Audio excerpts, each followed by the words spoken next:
Welcome back to Tail of the Tape, brought to you by Gym Bag Entertainment, and this is your combat sports show by guys who love combat sports. As always, I'm your host, Craig, here with my co-host, your absentee announcer, Michael Johnson. Yes, and that we have been absentee. Guys got to eat and make a living, so it got in the way of doing the show, but we're back and we're ready to roll. We can't obviously go through every card we missed, but what we can do is touch on some favorable fights. So let's start off with the furthest one out, the Cannonier Imavov card. Yes. And the top three fights were pretty exciting, starting off with Raul Rosas Jr. versus Ricky Taruccio. Yeah, that was a good fight. Yeah, very good fight. Second round submission. Raul coming in hot. With the chi-wee-wee? Is that his word? I think it is. It's something like that. Something ridiculous. Chi-wee-wee, yeah. I like the kid, man. He's got tons of cardio. It's strong as hell. Yeah. Scrambles like crazy. Super exciting. Super dangerous on the ground. Yeah. You know? And, I mean, props to Ricky. I mean, he held out for quite a while. That was quite a fight, yeah. Yeah, good scramble. And Ricky was kind of giving it to him on the feet. Absolutely. You know? I do think he has a knockout in his previous fight, but I think he is at a little bit of a disadvantage with good strikers. But, one of the things I want to shed light on is the light heavyweight bout between Dominic Reyes and Dustin Jacoby. Yeah. And Dominic Reyes finally getting back in the win column. That's got to feel so good for him. Yeah. Yeah. It was funny because... What is it, 3-4 years? I think he hasn't won since, I want to say, 2019. Yeah. So the first to begin his loss was when he fought John Jones. Yeah. So he hasn't won... since I think he beat what was it, Weidman before? Chris Weidman with the Jones? easy knockout. Yeah. That was his last victory. And what was funny is after the fight night, he was up in the commentating booth with Rashad Evans. I don't think it was Anthony Smith, and what's the black lady's name? Oh, I don't know, the skinny lady. Yes. Right? Yeah, she's the host of the post show. Yes. I always forget her name. So it was like 3 or 4 of them up there, and he comes up, and they was like, they were saying something. They were like, you finally broke a five loss streak, and he was like 4. Yeah. And I looked it up, and it was 5. Yeah. And I was really hoping that someone was going to be like, actually, we looked, and, you did lose to Jones, and, you lost to Jan Blachowicz. He might still be holding on to, the belief that he beat Jones. Maybe you are. But, yeah, he hasn't won a fight since he faced John Jones. I mean, John Jones has not only won fights, left the UFC, returned as heavyweight, and fought since the last time you won a fight. So it was good to see him. He faced a little adversity in the fight, but kept pushing. Smooth counter left hand for a KO. You know what I mean? Back in the win column. Looked like the old Dominic Reyes. Absolutely. Yeah. So let's hope he can keep this run going. Yeah. Get a nice little fight, and he's still young too. He's ranked at 15 right now. So let's get him a guy, somewhere around that top 10, maybe top 12, to keep him pushing up the ladder. And then the most unfortunate fight of the night, Jared Cannonier versus Nasruddin Imavov, and not necessarily a robbery, but a way too early stoppage. Yeah, bad one by, what is it, Jason Herzog? Yeah, Jason Herzog, one of the best. He's got to be maybe my favorite, but everybody makes mistakes. Cannonier was definitely not done. He was on some wobbly legs. Yeah, he was hurt. But right before he stopped it, Cannonier threw back a good punch. Yeah. That's what really got me more than anything, Yeah, so it's disheartening. It hurt my feelings because I love Jared Cannonier. Not my favorite, but one of my favorite fighters to watch. And gets the short end of the stick when it comes to, the title shots. He's a company man, so they pass him over. Yeah. He doesn't make a lot of noise. And that's the biggest problem to me is, like, how do you rob a man from this moment? Because he's a title contender always, and the only people he loses to are champions. Yeah. And this was one, like, this could have been his last opportunity. He's not a young man. I think he's 39 years old. Yeah. Does he have another run in him? I actually think it would only be fair that he at least get a backup for a title shot at middleweight, with the opportunity to fight next for it. I think that this was a terrible, terrible decision, and he deserves more than that. Yeah, I agree. I feel bad for the circumstance for him because, there goes his title shot. Yeah. You know? So we'll see. With a smooth win over Imavov, he would have been next in line. Absolutely. Yeah. And, the next fight card. But hold on, some decent preliminary cards. Preliminary fights. I don't want to gloss over. Brad Katona, Ultimate Fighter winner, getting a win. I really like that Carlos Paredes kid who knocked out Charles Radke. That was a hell of a fight in the first round. Montana De La Rosa moving up the ranks, beating Andrea Lee. And you know what? I'm glad you did bring that up because it actually, it closed the trilogy between. Not closed it, but she had a loss or two to Andrea Lee. I don't remember if it was one or two, but she got it back, so that was good for her. Yeah, and looked much improved. Yeah. And Brad Katona, not exciting, but that kid can get it done. Yeah. Getting the dubs, earning his spot back in the UFC that he lost. So that was one. I agree with you. Very impressive. UFC Fight Night, Perez versus Tahara, and this card isn't even, for the most part, really not even worth talking about with even not necessarily a lackluster finish, but a finish that with an injury that you don't want to see happen. Alex Perez versus Tatsuro Taira. Yeah, Taira had the surging undefeated fighter. Perez looking like he was next for a title shot, and Taira climbs his back, sinks in that triangle, and snaps his leg with the triangle under his leg. Hell of a move. Hell of a move. Hell of a way to attack an opponent. But it's not the best card when your two best fights were on the prelims and submissions by guys that I'd never heard of in my life. Absolutely. It was a very lackluster card, but up and comers though. Yeah, and you gotta have filler fights. You're not gonna have, and sometimes what looks like a filler fight ends up being these tend to be some of the best cards. Yeah. Just this one time fell. It just this didn't one go fell that a little way. short. Yeah. All right, so. This next card, the card that we happened last week, UFC Fight Night, Whitaker versus Alexakrov and Alaskarov.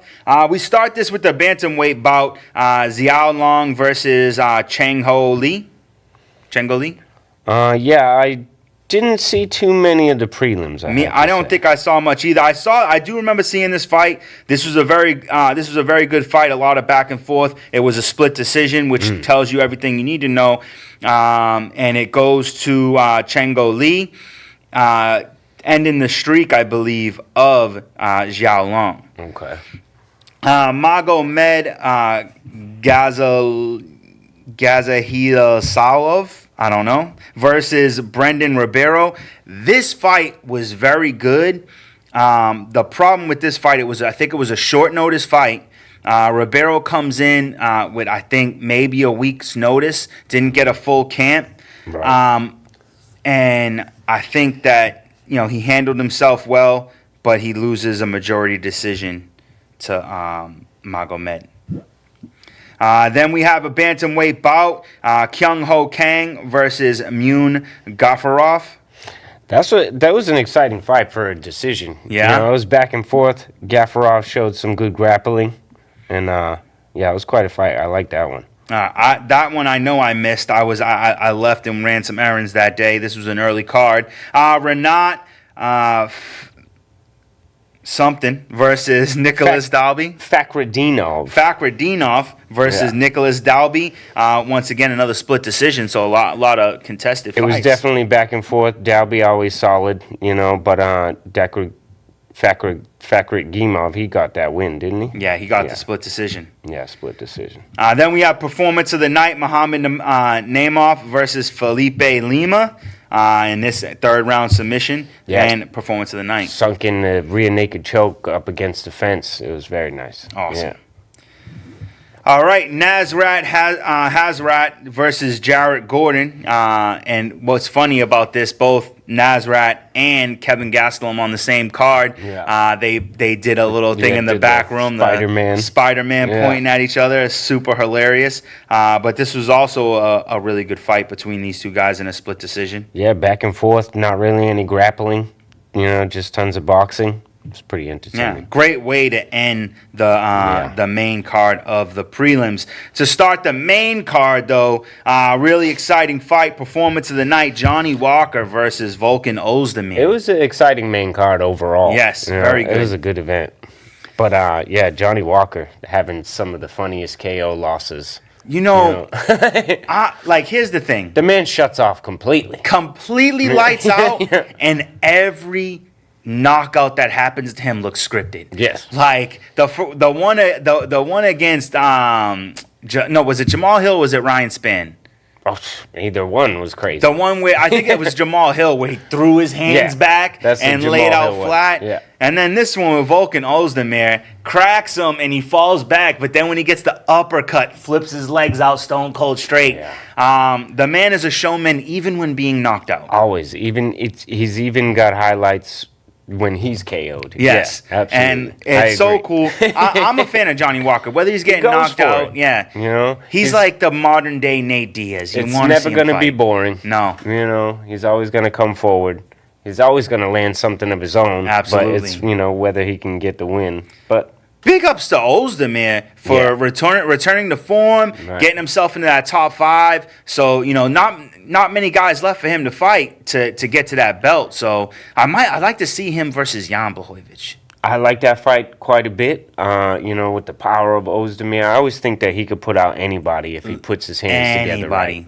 And underrated grappler as well. Just maybe turn the corner here. Absolutely. I'm super upset. I didn't know that this happened. The fact that this fight gets performance of the night makes me absolutely sick to my stomach. This is the worst reffing, one of the worst reffing jobs ever. Sharara Magomedov versus Antonio Tricoli. And man, 2 hardcore fence grabs, no point taken. Terrible. No real position given. Absolutely stopped the takedown on both times when he grabbed it. Yeah. What I find interesting about Shara is he actually is blind in that eye, and we are not going to see him fighting in the United States. Because he can get licensed in Saudi Arabia. Yes. But not in the United States. Not in the with United that States. Eye. Wow. So that kind of limits him if he wants to be a title holder someday. Which means he probably won't be a title holder. You know what I mean? How do you promote a guy like that to be a title holder? He's only got one eye. I mean, it makes him more impressive. Way more impressive. But now, and that's the thing. So, and maybe that's why, he gets a little nod towards the performance of the night because he did that with one eye, but I don't know. My problem is the first takedown, it was a drag to the ground. He would have went down to his hip, giving Tricoli the opportunity to take his back. He would have been in prime position to have his back taken. Now, I don't know what his grappling defense is like, and he did do a lot of work to not be taken down a lot of times and get back up when he did. But he would have been dropped to his hip, and the ref, only thing he did was put him down on a knee, which as soon as they started the fight, he just had to put his foot back up. He just stood up, yeah. He would have gone down to his hip. The second time, he was going to be pulled down once again to the ground, pulled backwards, and once again, an opportunity to ride the back or transition into mount or half guard. And not only did he not take a point, he didn't even give him prime position. Yeah. So I feel like in those instances, there has to be a point taken, number one, because it clearly stopped the technique from getting off. But why not put him in the wrestler's position where he's on all fours and he's on his back? Yeah. Something should have been done about that. He has to be put at a disadvantage, I think.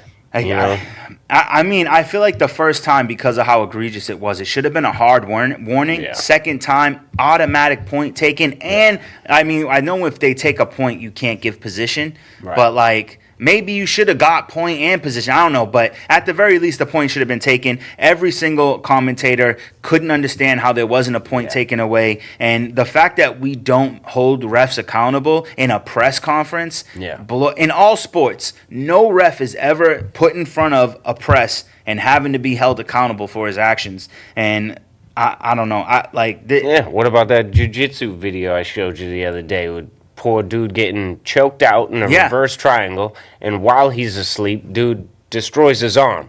Straight breaks it. You know what I mean? When he was already asleep. Yeah. Like, stop the fight, ref. Where are you? That ref should never, ever be allowed. I mean, that guy's career might be ruined because of that ref. There's huge consequences to a ref's mistakes, and yeah, it's bad. It's bad. They got to be held accountable.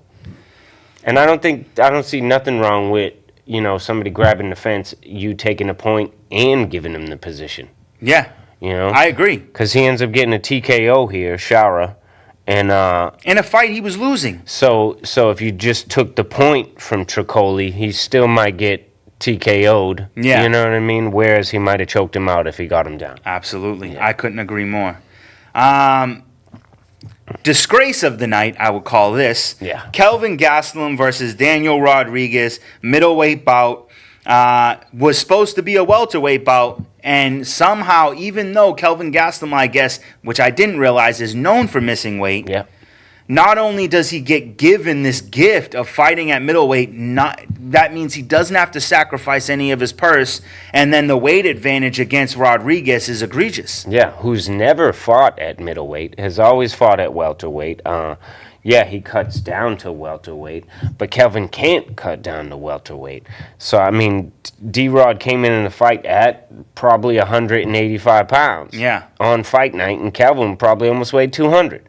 And this to me says you have no care for being a professional. Yeah. And as much as I love Kelvin Gastelum, I think it's the fourth weight miss for Kelvin Gastelum. I'd cut him. Yeah.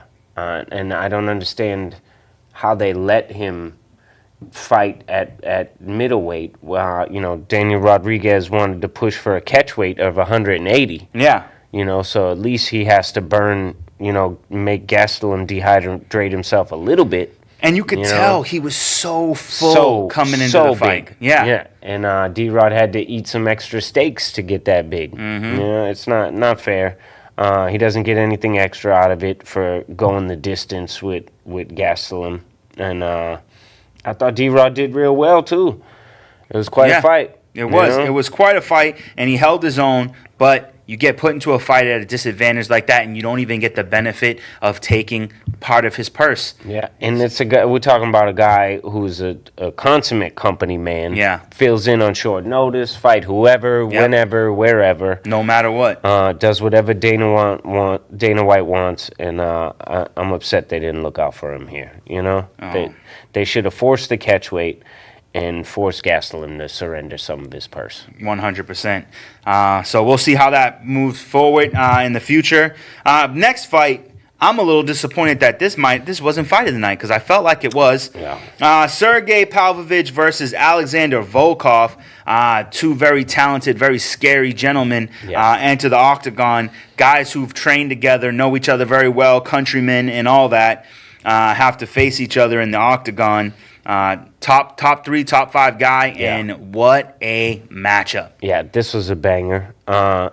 It was interesting to see the two different takes on the time that they've spent together before the fight. God, egregious! It was egregious, the difference. Volkov was remembering him as a friend, and Pavlovich is like, I don't know. There's plenty of guys in the gym. I barely spent time with him. And Pavlovich said that they trained together for like a year and a half. Volkov was like, it was 3 years. Yeah. Like, how do you not remember this? Right. Like, and even if it was a year and a half, Pavlovich was acting like they barely trained together. That's a year and a half of this man in the gym with you every day. And that's a lot of time. And then the other thing that bothered me is like they were friendly before this. They knew each other very well, and then the fight doesn't go Pavlovich's way, and when and Volkov comes to just friendly interaction, and Pavlovich pushes him away. Volkov laughed it off. I thought that was great. Super professional of Volkov. He just picked him apart, man. The distance was too good. What a distance manager he is, Volkov. Mm-hmm. And to be that size and to strike that fast, but with 250 pounds behind your strikes. Absolutely. He's a scary man. And what makes me happy is I've been a Volkov fan. I'm always a fan of him, and he had a bad run. Yeah. And beating a guy like Sergey, who's been knocking out dudes that knocked you out or beat you. And I mean, Pavlovich already was there for a title shot. Yeah. You know? So this has got it. I mean, the only person he can face outside of a title shot is Cyril Gane. Yeah. And I think love that's the an matchup. incredible matchup. I love the matchup. Volkov, used to be too okay with engaging. Yeah. And like fights against Derek Lewis, like he could have easily won that if he stayed disciplined. Exactly. And instead of catching some big shots, and I think he's dialed in. He's disciplined. His grappling is underrated, and he's so big and strong. It's cardio for days. What about the cornerman combing his hair in between rounds? Did you see that? he got that from Cinderella, man. It was great. He was combing it perfect, like in between rounds. Yep. I loved it. And you know what? I was a fan of the hairdo. I was like, look at Volkov coming in like a pretty boy today. Dude fixed it in between rounds. It was great. He combed it real thorough too. I was like, am I really seeing this? Like, that was in the Cinderella Man movie, and they said like, because if you look fixed and clean, then you don't. Then it, like, if you're not all ruffled, it's a mental game. Yeah. And who's to say it didn't work? It looks better for the judges. You look less disheveled to your opponent. Yeah. You know what I mean? You look fresh more. Yeah. I can't argue with that. I can't argue with that. And I mean, Volkov was putting work on Pavlovich early. Yeah, he was already red and bloody early in the first round, so it was good. All right. Pavlovich couldn't get in the range, man. No. He beat him up good. No, he put a clinic on him. It was pretty awesome. Performance of the night in the main event, middleweight bout. Robert Whittaker set to face Khamzat Chimaev, who, once again, is so sick that he can't fight. Is it food poisoning? Is it COVID? Is he just full of poop? Yeah. I don't know. But hats off to Ikram Alaskarov for stepping in a fight that, let's be honest, he should never have been in the first place, but takes the chance saying, hey, if I win this fight, I'm right to the title shot. And, he's thinking maybe I could pull off a, Steve Erceg type of move and get me a quick title shot. But the Reaper had other plans. I have a strong feeling that Khamzat might have met a similar end. Oh, I can't disagree with you. I feel like, the Reaper was dialed in like we haven't seen him in a while. Yeah. And I think he might get that title back. I don't know, man. He's something. You just can't make him go away. Correct. And the reason why I would agree with you on this fact is that, one, the 2 times he's lost either a fight or a number 1 contendership, he got caught. Mm-hmm. He got caught, and everybody can be caught. Izzy got caught. Izzy got dominated. Right. Alex Pereira knocked people out and got knocked out. Right. Anybody can get knocked out, but every time he's been in a fight, the second fight against Izzy, he was in that fight. It was, and it could have gone his way, and he thought it did go his way. Right. He's never, ever out of it versus anybody in that top 3, top 4, top 5, whatever you want to say. He is, if he's not the best, he's one of the best. Yeah. And for taking this fight, a title shot has to be next. Yeah, absolutely. Alaskarov, they're acting like it was super short notice, but he had a canceled bout from the week previous. Yeah. So he had a full camp. Correct. But it was just 1 extra week. But yeah, hats off to him stepping way up. How can you not take the chance? Correct. You got to go for it. And in the UFC with Dana White, you say no to a fight like that. Right. You don't know when your next opportunity is going to come. Right. You got to go for it, and I don't think it hurts him at all to lose. You know what I mean? He wasn't supposed to be there, like you said. He was fighting way up out of his class.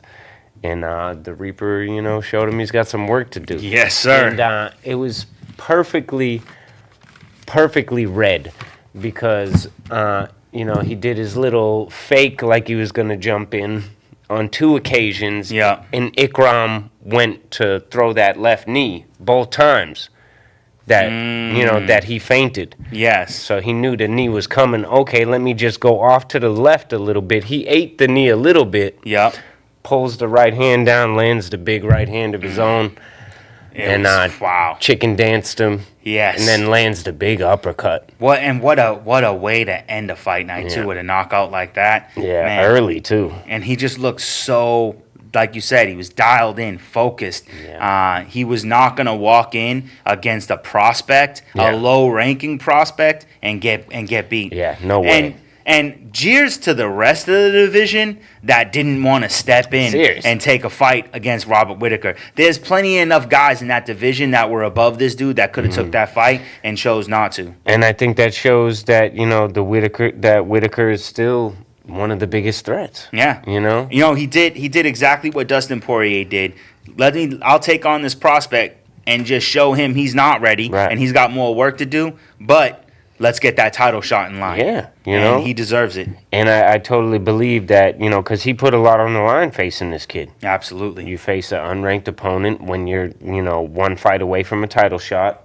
He was the one risking it all. Absolutely. Aliskerov wasn't risking anything. Because even in loss, it's not like in the UFC. It's not going to take anything away from him, because even if he did have a full camp, he did take a fight on technically short notice. Even though he had a full training camp, he trained for somebody else.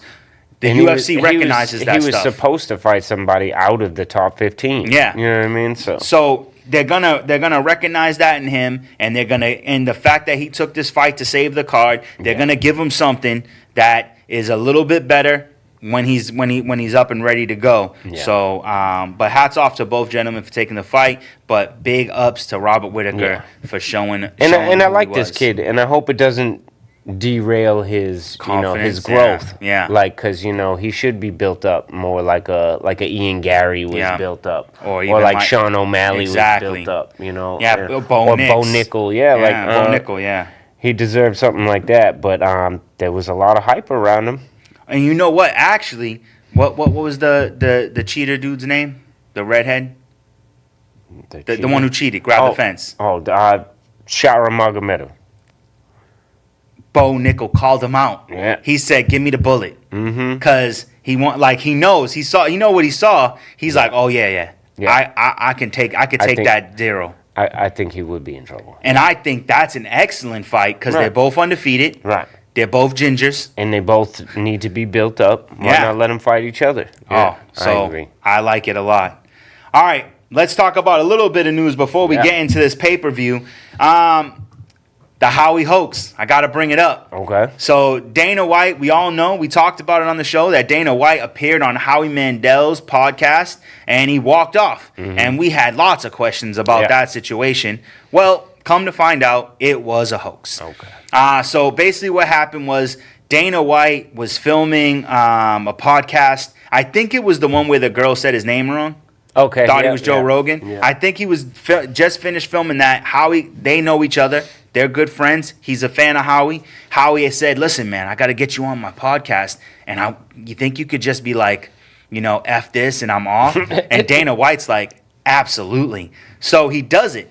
Yeah. But what he didn't foresee is that his fan base would then take to that and hate Howie. Yeah. So he's at an event months later, and they're like, F Howie, or whatever. They're chanting hate to Howie, and he's like, "I can't do this," because he likes Howie and he knows Howie's a good guy, and he admits to the fact that it was all a setup and that Howie's a good dude and that, his fans should not hate Howie because it was all in friendship. We just thought it was weird. Yeah. We didn't have no hate for Howie about it. But we did think that it might have been a setup. Right. We did think that, so... Because we thought it was super confusing. There was nothing that would make him walk out, So, unless he just didn't want to be there in the first place. But we knew that they were friends, so we were like, what's going on? What's going on?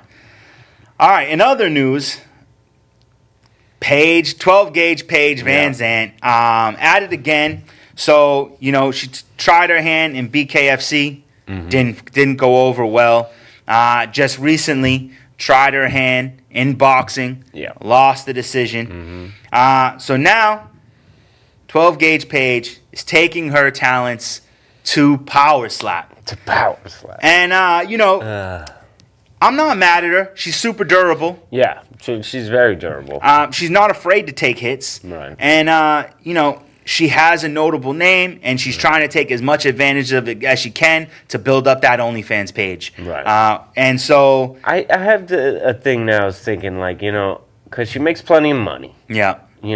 But I think it's the attention that Yes. she needs. She needs the attention. She needs eyes on her. She even tried her hand in NXT doing the wrestling. Yeah. Or I think she was in Next. I think that's where she wrestled. I'm assuming that just didn't work out or whatever, or it was short lived, or maybe it was just a temporary thing. But I mean, she just wants to try her hand at everything and see what works. And Power Slap has the most views of anything. So that's gonna get her 1 million views. People gonna want to see her get slapped in the face, see if she gets knocked out. So there's the entertainment value, and there's the hits that adds to her notability, whether she gets knocked out or not. So she's just like, I gotta say, hats off to whoever fixes her face after she incurs the damage from her fights, because she don't got bad scarring or anything. No, absolutely not noticeably, anyways. Yeah,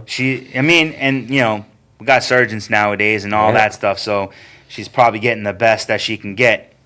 All right. One other thing, UFC 300.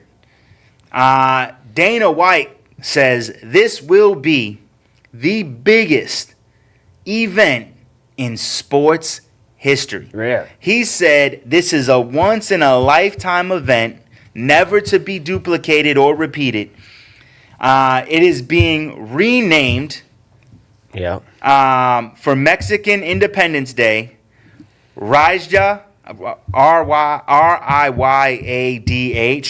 Riyadh, Season Noche. Yeah. I don't know how to pronounce that first word. I probably should have did a better job figuring it out. But it's for Mexican Independence Day.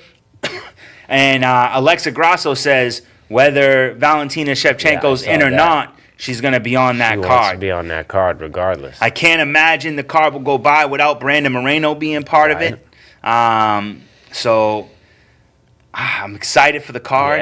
And I'm excited to see who will be on this card and what they got next for us. That's quite a few great Mexican fighters that could be on it. Absolutely. That's a good one. A lot of good ones. And that's 305? No, it's 306. 306 is September?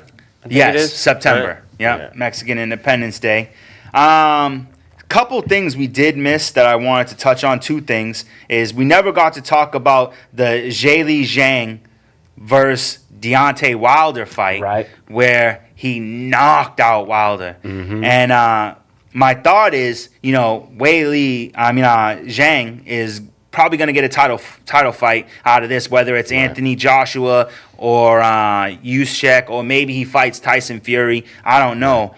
But does this knockout of Wilder maybe set up a nice fight between him and Francis Ngannou? That's interesting. Power versus power. Yeah. I'd rather see Wilder. He's on the smaller side. He's more just tall than anything. Yeah. I'd rather see him go down to cruiserweight or maybe even light heavyweight, because these last couple fights he's come in like right around 220. Zhang was like 270. Really? Yeah, it was a crazy weight difference. Okay. And all right. And he just trusts in that power, but against these guys that are way bigger, I don't think it's smart. He's so ripped. Do you think he could get down to what's the weight below? Is it cruiser right below? Yeah, cruiser. But if he just needs to get 10 more pounds off because he weighed in at 225. Okay. Yeah. Why not? Take the time, strip 10 more pounds. Get down there, and I think he could take it over. Yeah, nobody knows any names in that division. Yeah, nobody knows any names. Yeah, so he could reign over it maybe. That power will probably still translate. Might make his chin a little softer to cut down, but not if he does it, smart and over time. Correct. But once you start to lose that chin, man, it's usually gone. It's terrible. Man, if you lose confidence in it, then your mental game's messed up. And I have always felt that you're much easier to get knocked out if you think you could be knocked out. Correct. 100%. If you have it in your head like, ain't nobody can knock me out, I think that really puts you in good standing to not get knocked out. One guy who was an example of that, Jared Cannonier, never been knocked out, and he gets that taken away from him, the TKO, when he wasn't TKO'd. So, and then finally, got to talk about Arman Sarukian. Before we talk about the most recent thing, after Islam Makhachev won his fight against Dustin Poirier, he talks about going up into the welterweight to face Leon Edwards. Yeah. And Sarukian's out here like, don't try and run now. Right, don't run. Because he wants that belt, and he deserves the title shot. Yeah. But the problem is, he got a 9-month suspension, not for cheating. Right. But for putting hands on someone who put hands on him first. Yeah. So a fan, in the audience of the event, put hands on him, and he put hands back on him. He's made it clear in interviews, like where he comes from. There's certain things you just don't do. Well, I think even where we come from, you can't put hands on a man and not get hands back on you. Exactly. You know what I mean? And Dana White isn't even the least bit phased about this situation. He was like, that's what happens when you put hands on a man that you shouldn't put hands on. And not only just a man, but a professional fighter. Yeah. Dana White was like, we're probably going to get sued, but we'll deal with that. And you're at the event where adrenaline is high, too. Like, yeah. What are you doing? What are you doing? I don't know specifically what happened. I don't know if he actually, like, if the fan assaulted him or if he grabbed him. I don't know specifically what happened or how hurt the fan got. Yeah, afterwards. And I don't even, I didn't see specifically what Sarukian did to the fan. I'm sure he did something. If it's a real suspension, did he push him? Did he slap him? Did he punch him? Yeah. I don't know. I haven't seen video of it at all. A 9-month suspension. I'm assuming he's going to try to appeal it. Maybe get it shrunk down. If he can get it down to 3 months.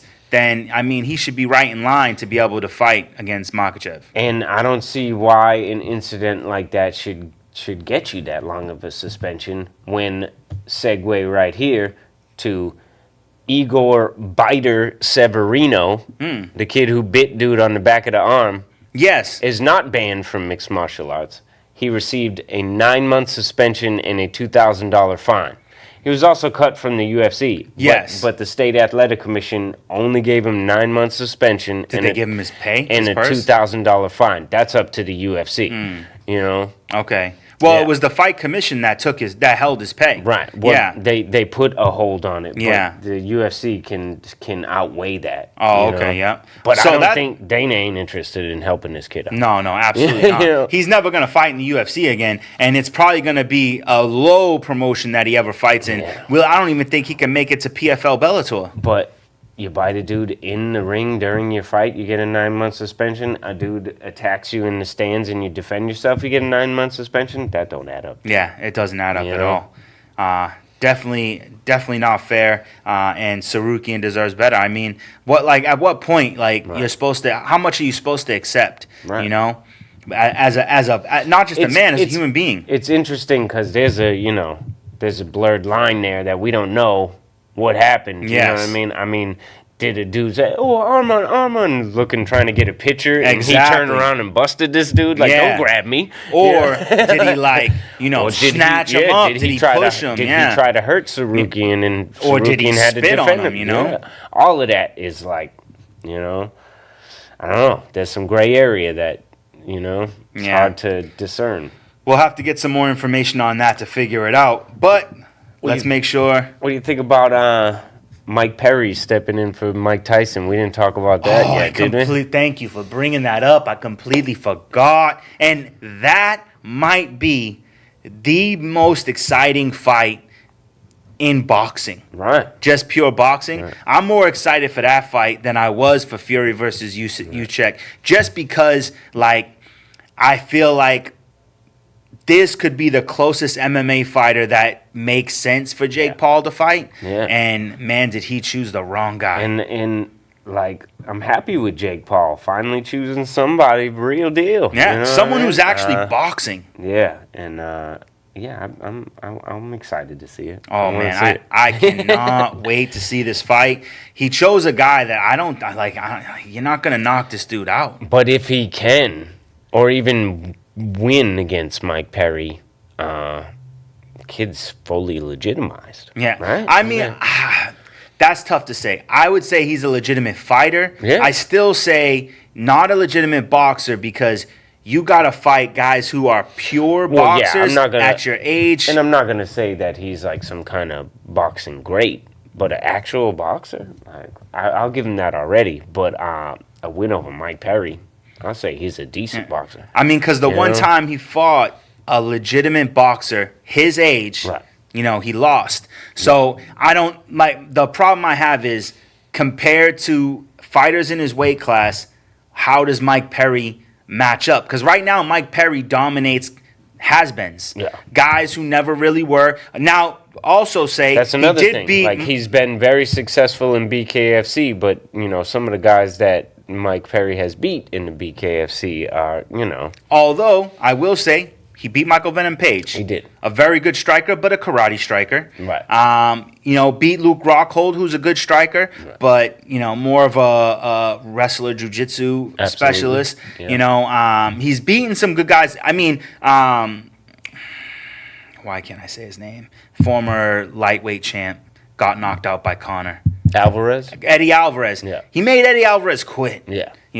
So it's tough to say. I want to see the boxing match, but I don't know if it solidifies him as a boxer, but I do believe it solidifies him as a fighter. Yeah. If he could take what Mike Perry gives or he could stop Mike Perry, it's pretty exciting. Yeah. All right, we got to get to this card before we run out of time. UFC. How much time do we even have left? I think we have something around 15, maybe 20. So UFC 303. International Fight Week, Pereira versus Prochazka in a fight card that has had more fights switch over than any card I've ever seen in my life. The main event and the co-main event weren't even on the card a month ago. Yeah. So this is insane. Oh, no, that fight's the same. So let's start in the beginning. Early prelims. We got Ricky Simón versus Vinicius Oliveira. And this is exciting. Isn't Vinicius Oliveira the dude who stepped in short notice? Against Sopaj. And he was getting worked with the wrestling and then started picking him apart with the striking and hit him with that flying knee right near the end of the fight. Yes. Yeah, comes charging across. Oh, man. And hits him with the knee. He ran across. Yeah. Cracked him. Dude was just looking at the clock. Yeah, I like Oliveira and Ricky Simón, top quality. Yeah. The fact that you have Ricky Simón at the bottom of this card says everything you need to know. Rai Saruya versus Carlos Hernandez. These are two fighters I don't really know anything about. I don't know who Saruya is, but 9-0. Carlos Hernandez is always good, but I mean that looks like a good flyweight scrap right there. Absolutely. Still in the early prelims, Andrei Arlovski versus Martin Buday. Like that's an unfortunate name. I hope it's Buday. I think it doesn't matter. I think it might be Budai. Budai. Actually, I think that's how it's pronounced. I hope it's how it's pronounced. The experience on Arlovski, though. Jeez. We're at, what, 57 fights? That's Jesus Christ. I mean, his speed and his striking is just awesome. Even though he's slowed down a little bit, it's still exciting. And, I mean, as we've talked about before, he's adjusted. And he just goes more fundamentals, doesn't try to blitz people, and he's adjusted to his age and still fights real well. Yeah. I'm excited to see that one. And then the main event of the early prelims, Michelle Waterson-Gomez versus Jillian Robinson. Great fight. Great fight. The striking of Karate Hottie. And Jillian Robinson's incredible jiu-jitsu, but Waterson Gomez no slouch. No slouch. What she did to Paige Van Zandt, It's gonna be a scramble fest. Yes, I feel like, the emerging talent of Peyton Talbot versus Giannis Gamori. Yeah. This should be a good one. Peyton Talbot, definitely somebody to watch. Super confident. Super confident, and I hope it pays off for him. I like the kid. Absolutely. Featherweight belt versus Charles Verdun versus Gene Silva. So this should be a nice little striking battle. I like that. Yeah, always Jourdain's going to strike. Silva's going to strike. It's going to be a good one. Jourdain got to get one back after that last fight. Absolutely. And, man, this one has Fight of the Night written all over it. In the featherweight division, Cub Swanson versus Andre Touchy-Feely. Yeah, Cub Swanson, super experienced. Feely, super experienced. Both great strikers, both well-rounded. I can't call it. I don't even want to call it. I don't care who wins. We win. Yeah. Because this is going to be I think it has all, like I said, all the potential to be fight of the night. Yeah. And then the main event, and I think it should have been the main event of the prelims. Yeah, I can agree with that. Over this next fight, the main event of the prelims, Joe Pfeiffer versus Marc-Andre Baralt. Like, I like these two guys. Right. Don't get me wrong. But just the notoriety of Feely versus Swanson, that should have been main event of the prelim. Yeah, no, I agree. Pfeiffer, I like. Barrialt, solid fighter. But, yeah, go with the veterans, to be the featured prelim for sure. I don't know. I think the UFC is definitely changing to try to build up the young guys more. Yeah, 100%. Seems like the focus is on that. Yeah, they want to make sure their investment in these young guys is not wasted. But no matter how you slice it, we're looking at it. We already saw a fight night right now. That's a fight night card, and you couldn't be more excited for it. But now we jump in to the main event of this pay-per-view, and starting it off with electricity. Or at least we hope it is, and not a boring chess match. Ian Gary versus Michael Venom Page. Yeah, I mean, I could see Gary being part of boring chess matches, but not MVP. No. His pressure is too much. He's going to make you fight. Machado's not going to try to grapple. You know what I mean? Unless he's really hurt. So, I mean, it would be cool if we saw a heavy grappling fight between these two.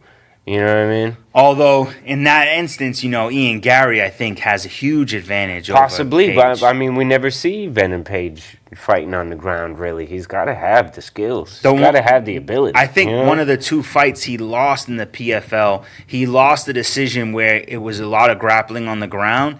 But I know it was a controversial decision because people thought when it was on the feet, he won the striking exchanges significantly. But I don't know. I think Ian Machado, Gary, is going to want to prove that he can beat Michael Venom Page on the feet. They both have the same exact style of fight. So it will be really exciting to see where they take it. Yeah, and I want MVP to win that. Oh, I mean, I've always been a fan of MVP. Yeah. And, Ian definitely, like MVP said, he just has a face that you want to mash. Yeah, there's nothing I really like about him. All right. Women's bantamweight bout. Mayra Bueno Silva facing the win streak hot Macy Chiasson. And this is exciting. Title eliminator, possibly. Yeah, I don't know. This is a great fight. Mayra she's like Robert Whittaker, stays right there at the top of, takes a loss and then gets a win. Absolutely. Takes a loss, gets a win, stays at number 3. Chiasson surging. Yeah. I feel like Macy turned a corner in her career for sure. Absolutely. On a nice little win streak, so. Yeah, I'd like to see her win it. I'm not a huge fan of Bueno Silva. She's kind of a boring fighher. A bit. And I thought she lost her last fight against Holly Holmes. I do agree with that, too. And doesn't go for it so much. And, I'd like to see Macy take this for sure. Absolutely. And actually, I have to correct myself. Not only is the main event and co-main event, but the co-main event, the third fight of the night, is also a fight that was not on the card. Yeah. We have Anthony Smith versus Roman Dolidze. Dolidze stepping in for Carlos Ulberg, right, who was supposed to fight Anthony Smith. Anthony Smith stepping in for Jamal Hill, right, and then Carlos Ulberg having stepped in for who was Hill's original opponent? Oh man, who was his original opponent? Jeez, there's been so many fillers on that. It's been so many fillers. It was. He was fighting down though, still. Yeah, because it was Carlos Ulberg. He was giving somebody a shot. Ah, man, that hurts. That I don't know who. I can't remember who it was. Yeah, but it wasn't originally Ulberg. No, it wasn't originally Ulberg, and it was because. And the opponent fell out, and then Ulberg stepped in, and we're like, "Ooh, it's fireworks!" Became the knockout artist, And was it Ankalaev? No, it wasn't Ankalaev. Because Ankalaev's sitting and waiting for a title. Yeah, he's waiting for it. He ain't trying to fight nobody else. I can't remember. But anyway, Yeah. Anthony Smith was supposed to fight Carlos Ulberg, but Ulberg drops out. Roman Dolidze steps in. Still a solid fight. Still a solid fight. This is an opportunity for Dolidze to not only jump into the top 15, but to jump into the top 10 with a win over Anthony Smith. Yeah. And Anthony Smith on a win streak himself. Absolutely. Two nice wins in a row. Gets this one, and stepping down has to give him an opportunity to jump up. I like both guys, opportunity here. Dolidze to take on the gatekeeping legend. Smith to take out a young guy who, you know what I mean? Yeah. It spells good things for both of them with a win. Absolutely. Sure. Actually, and they're two guys that you can't really hate. You know who I wouldn't mind the winner of this facing, just to give him an opportunity, is Dominic Reyes. Oh, yeah. The winner of this fight going up against Dominic Reyes, to give him an opportunity to jump up, it's exciting. All right. Then I we like have... it, and it doesn't hurt you because if you're Smith, I think that would increase your ranking. Yes. You know what I mean? To beat, even though Dominic Reyes is number 15 Yeah. and Smith is 10, I think a win over Reyes would propel him even more. Yeah. And just give him more notoriety. And it's a guy that with your power you can knock out, but if you can get him down to the ground, and you're so durable, you could take on what Dominic Reyes dishes out. So if you can weather the storm and get him down, it's a good win for you. And Dominic Reyes' name still kind of rings out a little bit. It does. Co-main event, we have the featherweight bout, Brian Ortega versus Diego Lopez. And man, we were just talking about a guy who could jump into a title shot right now and have an opportunity to win. And Diego Lopez was one of the names I gave. Yeah. And if he wins this fight, automatic title shot. I would have to say that would definitely be on. We got news that Taporia and Max look like they're signing for a title fight. Ooh. I think I read that the other day.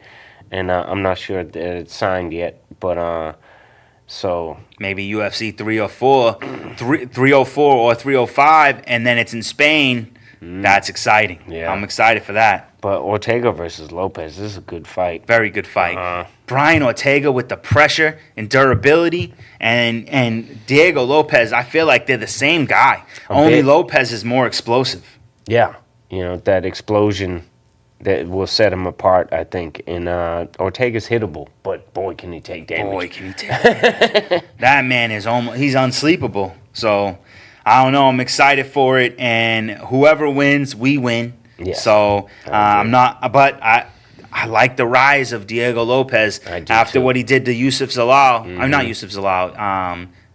Sadiq Yusuf. Yeah. After what he did in that fight, man, I'm excited for him. So, hats off to both these gentlemen for coming in and kind of helping build this card back up. Absolutely. Again, the guy with the high rank, I think it's a great thing to see because Ortega with everything to lose. Yeah, and Diego with everything to gain. Yeah. All right, and then we got the main event.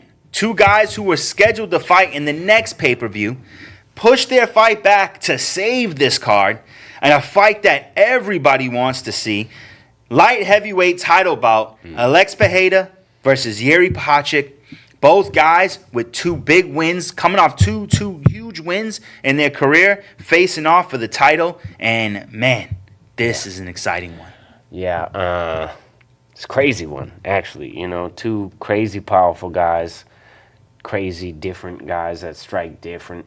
Way big difference in styles, between the two of them. And the warrior mentality that they both possess, but in different sides of the spectrum. It's so cool. Yeah, it's a fighter's fight. Yeah. They both going to go for it hard.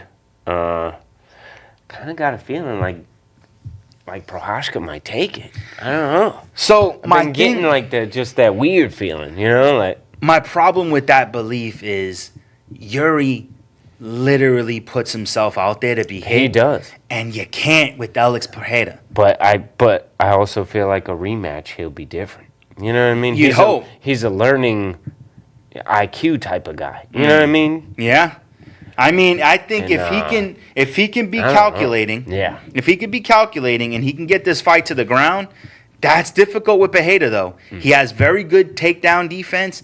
And he has a very good ability to get back up. Right. And he has been training with Glover Teixeira. So could he flip the script and take a guy down, ground and pound him to sleep with that power?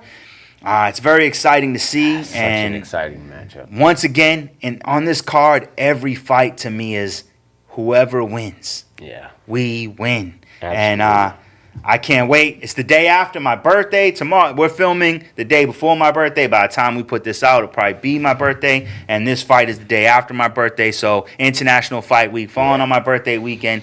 Couldn't be more excited. Yeah, what a card for International Fight Week. I like it a lot. Absolutely. And So it good. got, originally, Conor McGregor versus Michael Chandler. Yeah. And I got to say, personally, this card is better. I like it better. McGregor versus Chandler it was more of a sideshow. Yeah. We just wanted to see it concluded, but it has no bearing for really the future of anything. of any division.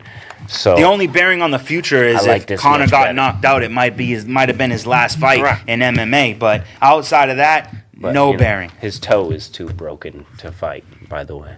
Yes, too broken to fight. Oh, this is in MMA news, but I just want to say it. Bronny James, drafted by the Lakers, Hey. going to be playing with his daddy. So, that's a not win. MMA news, but news nonetheless. And that's all we have for you this week. And until next week, have a Yep. good night. Peace.